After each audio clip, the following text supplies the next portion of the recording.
One of the main goals of this channel here is to shed some light on the extreme complexity of the fall of the Roman Empire and to debunk some common misconceptions associated with it. And the common misconception that I often hear or read is that Rome had ceased to be the capital of the Western Roman Empire and that first Mediolanum and later Ravenna would become the capitals of the Western Roman Empire starting from the late 3rd century onwards. I am going to argue in this video that this is not entirely true, and we shall see that in fact, especially in the last decade of the Western Empire, Rome would once again be not only the symbolic capital, but also the real imperial seat of the Western Roman emperors once again.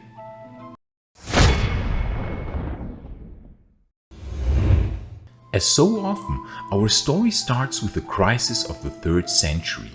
This crisis, in which the empire almost fell, saw the incursions of barbarian invaders, massive civil wars, and huge economic problems. In the Balkans and northern Italy, Germanic tribes had managed to sack and destroy many cities. They were stopped through the valiant efforts of emperors such as Gallienus, Claudius Gothicus, and Aurelian. But for the first time in 650 years, the city of Rome itself had felt real danger. To this end, Aurelian had imposing walls built around the city, still bearing his name, and still standing in many parts to this day. But the barbarian incursions made it necessary to reside closer to the frontier. And so Maximian, one of the senior emperors of the Tetrarchy, made Mediolanum his imperial seat in 286 AD. This city would now become the standard seat of the Western Roman emperors. It must be noted though that the Emperor Maxentius was an exception, as he chose to reside in Rome from 306 until his death in 312 AD. He would build the last impressive buildings in this city, as we have discussed in this video here. Honorius then moved the imperial seat to Ravenna in 402 AD, a city that was strategically excellently situated. Surrounded by marshes to the west and sea to the east, the city was extremely difficult, if not impossible, to be captured in direct assault. Thus, we can now often read or hear that from that time onwards, Ravenna would be the capital of the Western Roman Empire. But here it must be noted that a distinction should be made between imperial seat and capital, as they are not necessarily one and the same thing. It is true that the imperial court and the imperial mint would have its seat where the emperor chose to reside. Therefore, first Mediolanum and then Ravenna would see a growing importance. However, Rome always remained the symbolic capital of the Western Roman Empire, as impressively demonstrated by the reactions to the sack of 410 AD. Had Rome, as is often being said, been degraded to an unimportant backwater city by 410, the reactions certainly would not have been as strong as they had been. Jerome wrote, for example, in letter 127, dated from 2 years after the sack of 410, "My voice sticks in my throat, and as I dictate, sobs choke my utterance. The city that captured the whole world is captured." Augustine of Hippo expressed a similar reaction, which made him write his book, The City of God. The event also led to pagans blaming Christians for the disaster, and even to quite a few Christians reverting back to paganism, which was promptly counteracted by imperial laws forbidding such conversions by threat of severe punishments. Had Rome not been an important city, and in the minds of people in 410 not the symbolic capital of the entire empire, nay, of the entire world, we quite likely would not have had such strong reactions. We should also not forget that in 410 AD, Rome was still by far the largest city in the entire Roman Empire, still larger than Constantinople. By that time, according to modern estimates, Rome must still have had 800,000 inhabitants, and even by 450 AD still measured probably around 500,000 people. Constantinople, on the other hand, is estimated to never have had more than 500,000 inhabitants, even during its peak. We shall compare Rome and Constantinople in great detail in a future video. Only by the later 5th century did the population of Rome start to decline more severely, after the sacks of 455 and 472. And even then was Rome still the largest city of the Western Empire, both by number of inhabitants and by urban area. In 410, Rome was undisputedly the largest city of the empire, including Constantinople, and by far the largest in the Western Empire, far larger than Mediolanum or Ravenna, that must have measured, even during their peaks, only a modest 100,000 inhabitants. And please like this video and subscribe, and also turn on the bell so that you won't miss any future videos on the fascinating era of the late Roman Empire. And if you want to suggest video topics of your own, participate in polls, chat with other enthusiasts of the Roman Empire, or participate in exclusive live streams with me or our team, you can gain these perks by supporting our work on Patreon or via becoming a YouTube member. Thanks to your support, we will be able to explore many different topics of the late Roman Empire and make many videos for years to come. Gratias agut tibi, amici.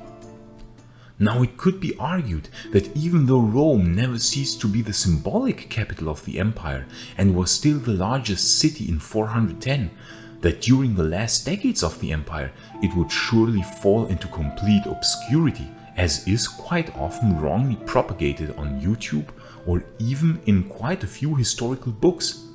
But the Emperor Valentinian III, to our surprise, was actually quite fond of Rome. More and more often would he visit Rome, venturing away from Ravenna, visiting the old capital. He must have been quite impressed by the city, as not only did he choose to reside more and more frequently in the old palace of the Caesars from 440 AD onwards, but what is quite often neglected is the fact that he had the imperial seat, together with his entire family, moved back to Rome in 450 AD.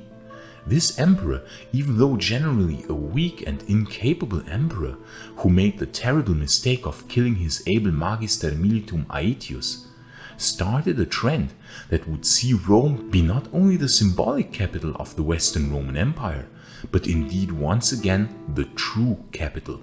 Because not only had Valentinian III brought his entire imperial family to Rome, but also the imperial mint. Coins would once again be minted in the old capital.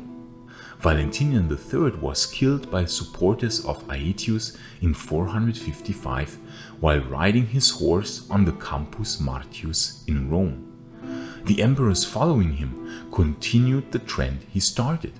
The usurper Petronius Maximus resided in Rome, at least until the Vandals came, when he tried to flee the city but was spotted by the people of Rome and killed by them. After the Vandal sack of 455, the Emperor Avitus would also mostly reside in Rome. Majorian would choose to reside in Ravenna, quite likely because being further north would prove more efficient for his reconquest efforts. Ricimer's puppet emperor Libius Severus would also reside in Ravenna, but then Anthemius would fully reside in Rome again from 467 to 472. He would take up residence in the imperial palace on the Palatine Hill like the old emperors. We talked about the end of this last great Western Roman emperor and how he was killed by Ricimer's barbarians in this video here. Anthemius' successor Olybrius would also reside in Rome during his short 7-month reign. His successor would be Glucerius, and he would again choose to reside in northern Italy, quite likely in Ravenna, as indicated by the minting of coins during his reign that were issued only from Ravenna and Mediolanum. The last rightful Roman emperor would then be Julius Nepos, who was sent by the Eastern Roman Emperor Leo. He was proclaimed Western Roman Emperor in Rome in 474 AD and not in Ravenna. It is possible that he resided in Rome, although this is not exactly known.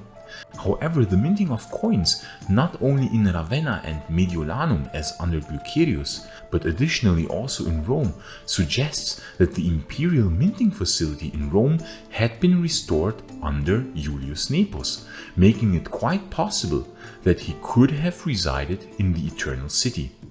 And then lastly, the usurper Orestes made his son Western Roman Emperor in 475. And he would reside for 1 year in Ravenna before being famously deposed by Odoacer. We can thus see that astoundingly often Rome would again be not only seat of the emperor from 450 AD onwards, but also seat of the imperial mint, strongly suggesting that Rome had in fact again been the true imperial capital more than half of the time from 450 AD until 476 AD. This is in stark contrast to the often presented theory that Rome had declined to utter insignificance after the Vandal sack of 455. In fact, quite the contrary can be observed, and many emperors would choose to make the old capital again seat of the empire, as in the old days. Of course, this had to do with the shrinking of the empire, and this shrinkage led to a growing importance of the Senate of Rome and the old aristocratic Roman families. Their power now grew as the empire shrank, and so residing in Rome made sense for the emperors, as they would need support from the Senate of Rome and the old aristocratic families for their policies. It might also be a reactionary move, hoping to restore the old glory of the Roman Empire by ruling again from Rome as in the times of Augustus, Trajan or Marcus Aurelius. The emperors saw their empire dwindle, and so some of them thought that maybe restoring the old ways would see the fortunes for the empire be reversed. But as we know, this did not happen. Even making Rome capital of the Western Roman Empire again was to no avail. Too far gone was the empire by 450 when Valentinian III returned to Rome and resided in the old palace on the Palatine Hill. And if you are interested in how Rome must have looked some decades after the fall, you can watch this video here in the upper right corner. But if you are more interested in when the fall of the Roman Empire started, you can watch the other video in the lower right corner. I say thanks again to all friends of Roman history and to all who are like me absolutely fascinated by the late Roman Empire. Gratias amici imperii Romani, and bene vale.